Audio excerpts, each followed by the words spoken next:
आज मैं Frederick Max Muller के बारे में कुछ तथ्यों के ऊपर अपने विचार रखूंगा।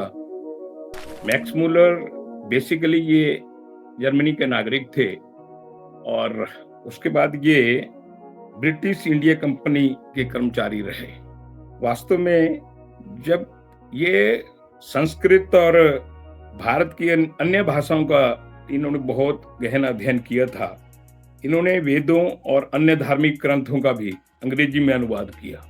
इस व्यक्ति के बारे में जब मैं विचार करता हूं, तो जब भी इन्होंने एक स्वतंत्र रूप से भारत के बारे में और भारतीय अध्यात्म, भारतीय ग्रंथों, भारतीय शास्त्रों के बारे में उन्होंने अपने विचार प्रकट किए हैं। एक वो भाग है इनका, और दूसरा इनका भाग है जब ये मैकॉले से मिले और बोडन ट्रस्ट से जुड़े। उसके बाद इनमें कितना परिवर्तन आया, हम उसको स्पष्ट रूप से देख सकते हैं। ये जो बोडन ट्रस्ट था, ये बेसिकली 15 अगस्त 1811 में ऑक्सफोर्ड यूनिवर्सिटी में कर्नल बोडन के द्वारा स्थापित किया गया था। और इसका मुख्य कार्य जो था, ऑक्सफोर्ड यूनिवर्सिटी में संस्कृत विषय का अध्ययन करना, और फिर संस्कृत का अध्ययन करने के पश्चात भारत में ईसाई धर्म को, क्रिश्चियनिटी को कैसे फैलाया जाए, ये उसका मुख्य उद्देश्य था। मैकॉले जब रिटायर होकर के लंदन में चले गए, तो ये मैक्स मुलर से मिले और मैक्स मुलर ने इनको बुलाया कि आपको कुछ काम हम सौंपेंगे। तो इससे पहले मैं कहूं कि मैक्स मुलर से मिलने से पहले इनके विचार क्या थे भारत के बारे में। बोडन ट्रस्ट और टीबी मैकाले से मिलने के बाद के विचारों में कितना परिवर्तन आया। जब वो पहले इनसे नहीं मिले थे, तब भारत के बारे में ये अपनी India what can it teach us एक पुस्तक उन्होंने लिखी थी।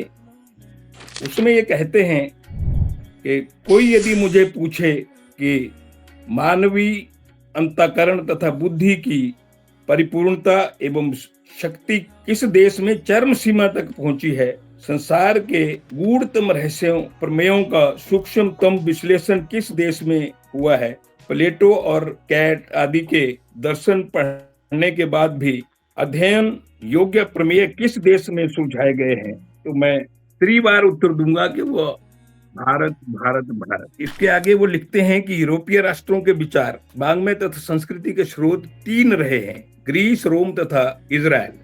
अतः उनका आध्यात्मिक जीवन अधूरा है, संकीर्ण है। यदि उसे दिव्य तथा मानवीय बनाना है, तो मेरे विचार में भाग्यशाली भारत का ही आधार लेना होगा। इसके अतिरिक्त भारत के बारे में अनेक जगह उन्होंने भारतीय अध्यात्म, संस्कृति, ज्ञान, विज्ञान के बारे में अनेक श्रेष्ठ विचार रखे हैं। लेकिन उसके जुड़ने के पश्चात मैकाले की भेंट मैक्स मुलर से जब हुई, तब मैकाले सेवानिवृत्त होकर लंदन में वापस आया था। 28 साल के युवा वेदों में पारंगत पीएचडी प्राप्त मैक्स मुलर के उसने ईसाई धर्म के प्रसार के लिए वेदों का अनुवाद करने को प्रवृत्त किया। इस प्रसंग में मैक्स मुलर कहते हैं कि मैंने 1.5 घंटा मैकाले से बातचीत की। मन मानता नहीं था, किंतु ईसाई धर्म के प्रसार के लिए आखिर मैंने बोडन ट्रस्ट से वेदों का अनुवाद कार्य करना स्वीकार कर लिया।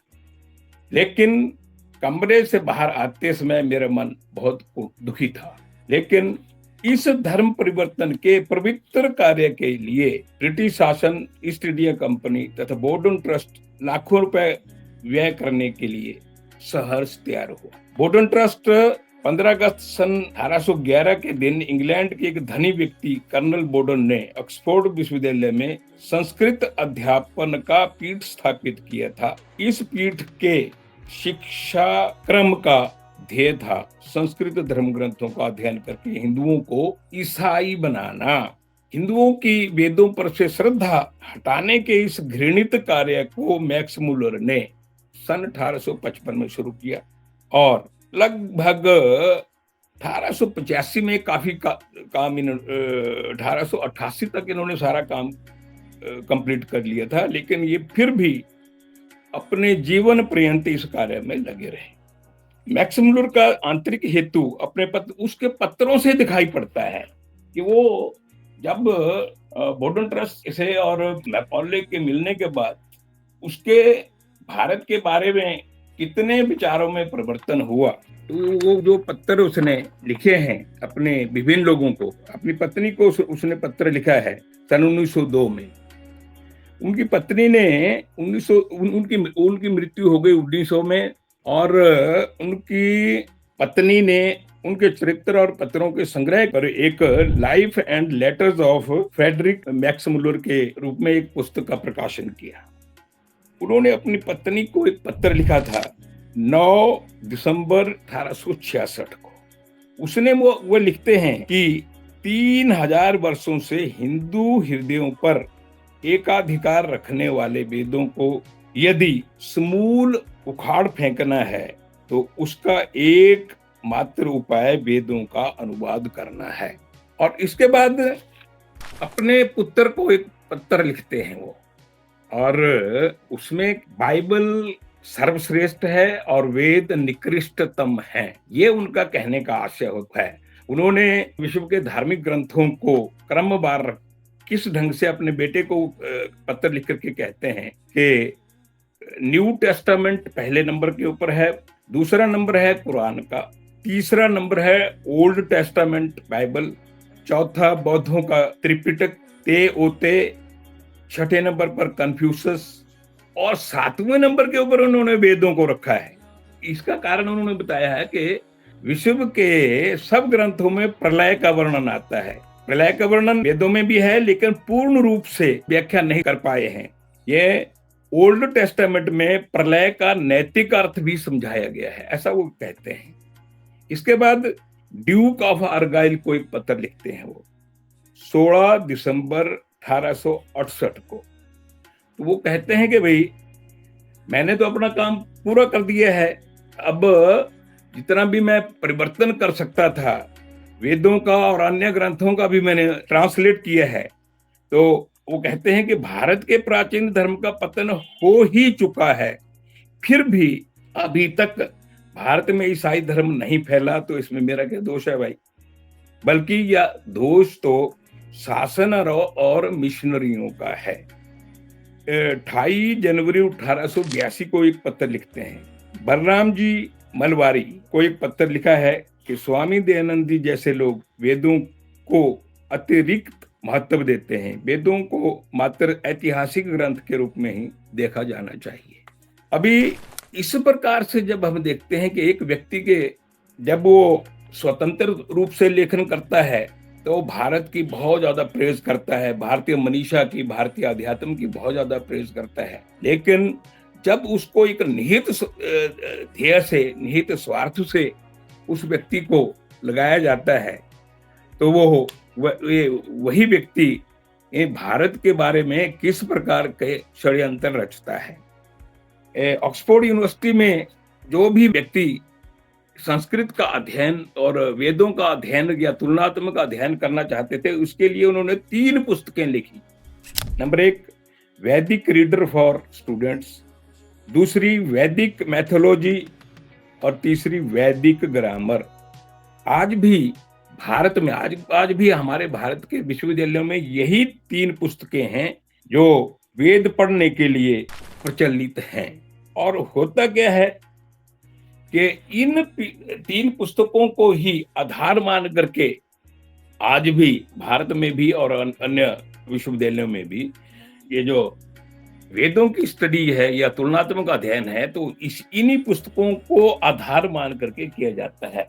और ये पुस्तकें जो हैं ये इनका उद्देश्य है कि भारत के जो अध्यात्म है, ये भारत के जो ग्रंथ हैं, भारत की जो पुराण हैं और अन्य धार्मिक ग्रंथ हैं, उनसे हम किस प्रकार से भारतीयों का विश्वास उसमें से हटा सकें।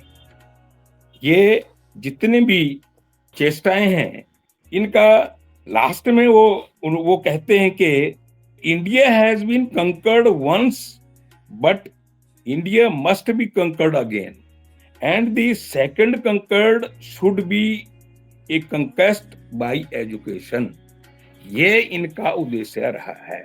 इसी उद्देश्य से लेकर के अभी आप और विचार भी कर सकते हैं कि भाई मैकॉले से मिलकर के ही उन्होंने ये सारा षड्यंत्र शुरू किया। भारतीय जो शास्त्र हैं इनके ट्रांसलेट करने का, इनको विकृत करने का। तो मैकाले के विचार क्या थे भारत के बारे में? वो तो कहते थे कि मेरी बनाई पद्धति से अगर शिक्षा क्रम भारत में 30 साल तक रहेगा तो भारत में या बंगाल, उन्होंने कहा है, उस टाइम कहा था कि बंगाल में एक भी हिंदू नहीं बचेगा, बल्कि सारे ईसाई बन जाएंगे, या फिर केवल मात्र पॉलिसी के लिए पॉलिटिकल हिंदू बने रहेंगे। धर्म पर या वेद शास्त्रों पर उनका विश्वास कतिपय नहीं रहेगा। स्पष्ट रूप से हिंदू धर्म में हस्तक्षेप न करते हुए भी बाह्यता उनकी धार्मिक स्वतंत्रता को कायम रखते हुए भी हमारा उद्देश्य सफल होगा। जब इनका उद्देश्य, मैकाले का उद्देश्य ही ये था, तो बोर्डन का उद्देश्य भी भारत को ईसाई बनाना था, मैकाले का उद्देश्य भी भारत को ईसाई बनाना था। तो इनके दोनों के षड्यंत्र में फंस करके जो मैक्स मुलर हैं, उन्होंने वही काम किया। और दुख की बात यह है कि ये सब समझते हुए भी आज भी हमारी शिक्षा प्रणाली का आधार वही शिक्षा पद्धति है मैकाले की। उसमें कोई परिवर्तन अभी हमें दिखाई नहीं देता। इतिहास में हमें कोई परिवर्तन नहीं दिखाई देता, इतिहास की पुस्तकों में। तो और ये जो भारतीय विश्वविद्यालयों में वेदों की स्टडी के लिए इन्हीं 3 पुस्तकों का आधार आज भी लिया जाता है। तो फिर हमारे स्वतंत्र विचारों के लोग कहां से निकलेंगे? तो आज आवश्यकता है कि इन षड्यंत्रों को समझते हुए जो बोर्डन ट्रस्ट, मैकाले और धार्मिक क्षेत्र में मैक्स मुलर के द्वारा जितना भी कुकृत्य किया गया है, इसको समझते हुए इसके ऊपर कार्य करने की आवश्यकता है। धन्यवाद।